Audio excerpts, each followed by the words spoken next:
Welcome to Conversations on Cancer, brought to you by the Riverside Cancer Institute, providing answers, debunking myths, and sharing patient stories.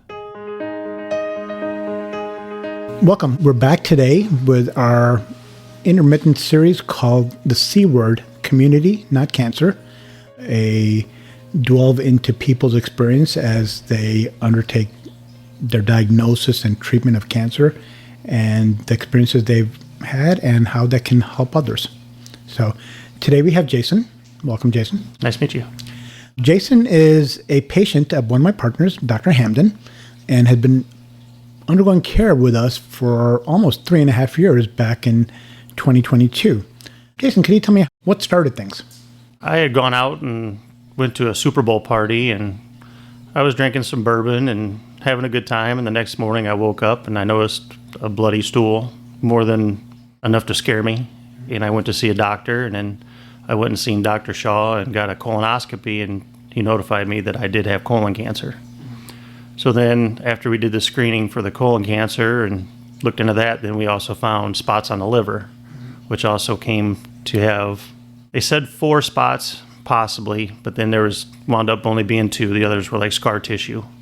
So we took care of the colon cancer first and resected about 6 centimeters, I think it was, of the colon. Got that taken care of first, recovered, went on a cancer treatment program. And then a year later, we wound up doing the liver surgery where we resected part of the liver, and then the other part we did an ablation and took care of that part. Okay, so for the purpose of everybody else listening to us, what I'll explain is when Jason first presented, the lesions in the liver were in a spot that were unable to be accessed easily for biopsy. And there were some characteristics on the liver which suggested that this may be benign, but it was hard to tell. So a discussion between Dr. Hamden and your surgeon, Dr. Williams, at that point decided, let's take care of the main colon cancer first and deal with that, and we'll watch the liver carefully. And as Jason mentioned, he had the surgery. Things looked overall very good from the results of the surgery. It was caught at a very early stage, and Dr. Hamden did recommend some treatment afterwards to monitor, and then monitored it. And then over time, they noticed on serial scans that this lesion in the liver was starting to grow a little bit. So eventually, about a year later, led to a biopsy where they were able to get to the biopsy a little bit and determined that, yes, this was part of the original colon cancer at this time.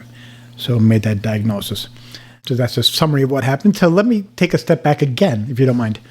So how old were you when this happened? 48. 48. So how did that hit a 48-year-old when they go to Dr. Shaw and Dr. Shaw comes to you and says, you have colon cancer? It was a shock, but seeing what I seen, I knew something was wrong. I just didn't expect something that drastic already at 48 years old. I knew I didn't have the greatest lifestyle with my work and working all night long, not sleeping, and not having the greatest diet. But still at 48, you feel young and feel full of life. And then you get that message that says, hey, you need to come see me. We need to talk about the cancer you have. And then I came to terms with it pretty fast. It was hard for my wife, but then I came to terms with God, and I told him, I was like, you already have my life predetermined. You know what's going to happen to me. I was like, but I'm going to fight this all the way till the end. And I said, I'd much rather have you walk side by side with this fight until the end. I was like, I will not give up. And from that day, it's been a blessing.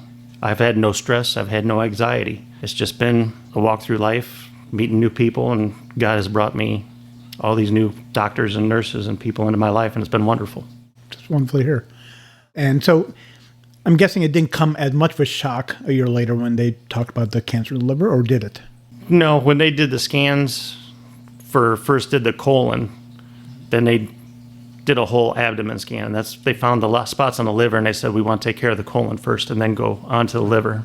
But then the next one was, after we took care of the liver and went back and did more scans to see how that was healing, they found another spot on the liver that really wasn't very accessible except for the Y90 radiation treatment. And then that one had me worried, is a little nervous because that one's not as easy to treat. So what Jason mentioned was he underwent a kind of very, I would say, modern technique of treating cancers in the liver. It's called Y90. What it is, it's a treatment where A special radiologist will navigate the blood vessels, kind of like when a person does a heart catheterization, but instead of going all the way to the heart, they stop in the liver. They find the blood vessels which feed that particular spot where the cancer is, and then they essentially inject these radioactive beads to kill the cancer from inside. That's the Y90 treatment. It's very interesting. I had went through, when Dr. Hammond and I first started talking about the treatment, I went to Northwestern, I went to Rush Hospital, talked to different doctors up there and the procedures they would do. I just wanted to be more informed of other doctors' opinions and different techniques that could be done and what I thought I'd be most comfortable with. One doctor told me he wanted to take 60% of my liver out, and I thought that was excessive. I was like, can we just start with doing the resection and an ablation, and then if I have to, go remove 60% of my liver from there because it regenerates? And Dr. Hamden was yes. And then he directed me up to Dr. Billamoria up at Northwest Hospital. And he was great. He answered all our questions. He had screens and slides and pictures and everything. He was just very informative, and we were very comfortable and went to him. Yeah, Dr. Billamoria is a really good doctor. Side note, he was my close friend the first 2 years of college. Oh, yeah. Nice. Yeah. Anyway, so that's great. I mean, so this is another piece of advice to patients is make sure you're comfortable with how you're being taken care of. You know, just because you come to the first oncology doctor doesn't mean you have to do what they say. Get some advice, get opinions. As an oncologist myself, I think it's very valuable to get opinions because, one, you want to make sure the patient is comfortable with what you plan to do. And it's also a learning experience for us as doctors, too, to find out, okay, what's happening in kind of the academic world. So sometimes that can adjust how we manage things. But yeah, so I'm glad you did that. Yes, and Dr. Hamden also told me when I first got diagnosed with the cancer, and I'm reading all these websites and what do I got? What are treatments and this and that? And he told me, relax, don't worry. He goes, a lot of that stuff you're reading is outdated. He goes, so most of that stuff you can throw out the window. It's old. It's 7 years old. There's new techniques and stuff come out since then. And that's more reassuring to hear that from the doctor. It's like, it's all gloom and doom. It's not. It was just, you got to be open-minded. 7 years is an eternity in cancer treatment lately. Yes. So there are significant changes happening all the time. So yes, Dr. Hamden is right. So since then, so you've been through management with the Y90, you've been through Dr. Billamoria's management as well, but you've had some step backwards, I guess, in terms of the cancer progressing. And from what I see is you've been through several different treatments, correct? Correct. I did 2 different pumps. The Folfox was the first one, and I'd had some side effects a little bit, cramping and stuff, but then just talking with the doctors, and I was like, well, we can do this and this, and I wouldn't have known. Just taking tonic water gets rid of the cramps in your stomach. But I was like, if I would have known that off the bat, that would have been great. I was like, well, maybe this is just a little side effect. I mean, it really didn't hurt, but maybe one time. But always, now if I have a little thing, I tell the doctor, well, we can work on that. And then we did the Full Fury. Well, actually, I think after you finished the Folfox, what I read is you went on to a maintenance course of Yes. the capecitabine pill, which is a chemotherapy pill. And that one gave along me with hard that. side effects. Yeah, with real bad neuropathy in my hands and fingers, where my hands and feet would turn as red as Santa soup. And they would burn and peel, and then he managed that. And then we went to the Full Fury, and it's just nice to know there's options. It's just not this one option, that's it. And just to reassure our patients, the redness in the hands and the peeling, it is a side effect, but as he mentioned, Dr. Hamden did adjust things to make it more manageable, and that's what we do. It's about treating the cancer, but treating the person, so we make adjustments. It's not one size fits all. And then, as you mentioned, the cancer came back, so he switched to the Full Fury, and even after that, that did not keep things under control. But now you've been on Lonsurf, Yes. with bevacizumab. But Lonsurf is another kind of chemotherapy pill, along with an immunotherapy that works alongside it. Okay, and you've been doing well on that. I have been. I've been doing really well. Tell me how long you've been on that. Ever since, I think it was right before the Y90. So I've been on it for over a year. I just had the Y90 last October 3rd, and I'll get my scan. October 19th will be my year scan. Coming up, okay, yeah. So I'm anxious to see that one. Then things have gone well. Things things disappear in the liver around that Y90 area that they treated, and it looks like scar tissue now, and things are going great. And I can tolerate the medicine, and I've heard stories that people don't tolerate it, people do tolerate it, just like the Y90. People tolerate it great, people don't. I did not tolerate it very well the first 5 to 7 days. The first 4 days, I could not get comfortable anywhere. Sitting, laying down, squatting, nothing. But I'll take the 4 or 5 days for a lifetime. And the last thing in terms of your treatment that I'll mention is that recently you had to have a non-cancer related surgery. So you had to be off your treatment for about a month and a half or so, correct? Correct, yes. I had the neck surgery, the herniated disc replacement, yes. Yeah. So do you ever get anxious when you're off medicine? No. No. It's a nice little break, but I notice when I go back on it, it can be a little more difficult. It reacts to the body a little different until the body gets used to it again, and then I feel better. But I noticed when I got the cancer, I changed my lifestyle, my eating. I gave up drinking and started doing more exercises, and it all helps. It all makes you feel better. Mostly the diet. The diet is the big thing. Trying to stay away from the sugar and just eating healthier. And I'm not run down. I feel more energy. As long as I eat better, the medication seems to not affect me. It helps. It's interesting. So, don't want to make light of it, but once you got cancer, you actually got healthier.